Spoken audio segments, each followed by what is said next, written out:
Well, at Eversource, what we want to do is provide reliable electric power. And we found that about half of the customers that are interrupted on a blue sky day like today are being interrupted by trees.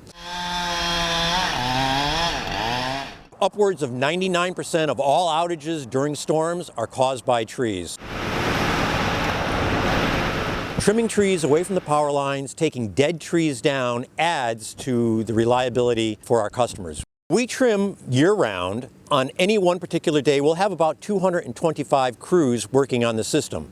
And that's spring, summer, fall, and winter. Throughout Connecticut, we have about 17,000 miles of distribution lines that travel down the roadsides that you see. We have our arborists go out, make an assessment. We're looking for dead trees, trees that are declining, trees that have been infested by the emerald ash borer that's been plaguing an awful lot of the ash trees, particularly in the western side of the state, as well as gypsy moth trees that have been killed primarily in the eastern part of the state. So we're evaluating those and taking down those that are hazards to our lines.